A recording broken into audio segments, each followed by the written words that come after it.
Des vacances chargées. Après l'affaire Benalla et les 2 motions de censure déposées et rejetées à l'Assemblée mardi, Emmanuel Macron est parti en vacances après un dernier Conseil des ministres.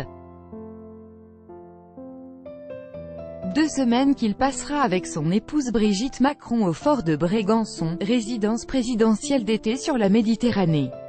Des congés qui devraient être bien remplis. Une rencontre bilatérale avec la dirigeante britannique. Ils débuteront en effet avec une rencontre bilatérale avec Theresa May vendredi, dès 18 h. La première ministre britannique sera reçue, avec son époux, dans la résidence d'été du chef de l'État.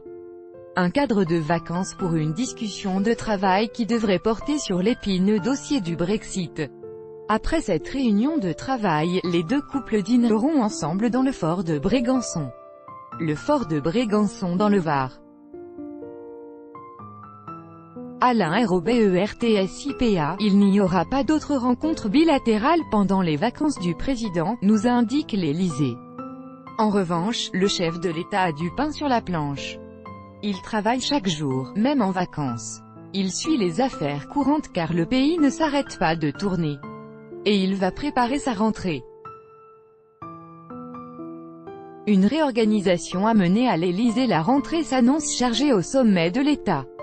L'affaire Benalla a notamment révélé des dysfonctionnements, a reconnu Emmanuel Macron devant les marcheurs le 22 juillet dernier. Il incombera au secrétaire général de l'Élysée Alexis Kohler de faire des propositions au chef de l'État pour réorganiser la présidence. Les procédures collectives de contrôle ont été défaillantes, il faudra y remédier, a souligné le porte-parole du gouvernement le 25 juillet. Benjamin Griveaux s'est aussi engagé à ce que toutes ces leçons soient tirées à la rentrée et que des changements profonds interviennent. S'agira-t-il de plus de transparence au sommet de l'État? Le fait que le nom d'Alexandre Benalla, en contrat à l'Élysée, n'apparaissait dans aucun organigramme, comme tous les chargés de mission de la présidence, a été remis en cause, notamment par l'association Anticor qui a saisi la Haute Autorité pour la transparence de la vie publique mardi. Alors que plusieurs membres du dispositif élyséen de communication, dont le porte-parole Bruno Roger-Petit et le conseiller Ismaël Emelien, ont été mis en difficulté pendant l'affaire Benalla, le service de communication présidentiel devrait aussi être réorganisé selon Le Monde. Par ailleurs, le président semble déterminé à poursuivre la réorganisation de sa sécurité, un chantier sur lequel Alexandre Benalla travaillait et qui a pris du retard. L'agenda parlementaire chamboulé. Autre retard, celui pris dans les réformes lancées par le gouvernement. L'opposition n'a pas réussi à renverser le gouvernement avec ses motions de censure, mais elle est parvenue à chambouler son calendrier des projets de loi. L'examen de la révision constitutionnelle voulue par Emmanuel Macron a été reporté à la rentrée, en septembre. Mais il pourrait prendre plus de retard, voire être annulé, selon Richard Ferrand, patron des députés LREM, dans une interview au Monde parue ce mercredi. Le gouvernement se contenterait alors de réformer les institutions par des lois organiques et ordinaires, sans toucher à la Constitution, et donc sans devoir obtenir le soutien des 3/5 du Parlement. Un remaniement en vue. La rumeur d'un remaniement ministériel bruisse depuis des mois, sans qu'il se passe grand-chose. Mais l'affaire Benalla pourrait concrétiser l'hypothèse à la rentrée.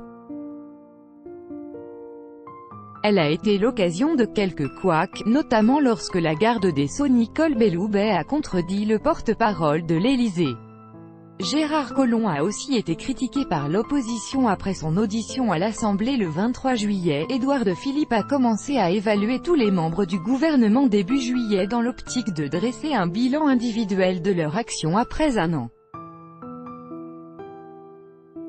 Mais Richard Ferrand a écarté l'hypothèse d'un remaniement et loué le ministre de l'Intérieur auprès du Monde ce mercredi. Emmanuel Macron tranchera-t-il pendant ses vacances, des sorties à la rencontre des Français? Il devrait en tout cas, selon le Canard enchaîné, multiplier les sorties, pour aller à la rencontre des Français. Les images des présidents en vacances à la rencontre des citoyens font partie de l'album photo idéal pour les dirigeants français. Mais aucune sortie publique n'est annoncée par la présidence. Ce sont des vacances privées, il n'y a pas de programme public, nous répond l'Élysée. Le président décide de ce qu'il a envie de faire, oui il sortira du fort, il a ses activités propres. Quant aux sorties annoncées par le Canard, le président rencontre les Français tous les jours de toute manière, donc ce n'est pas une info.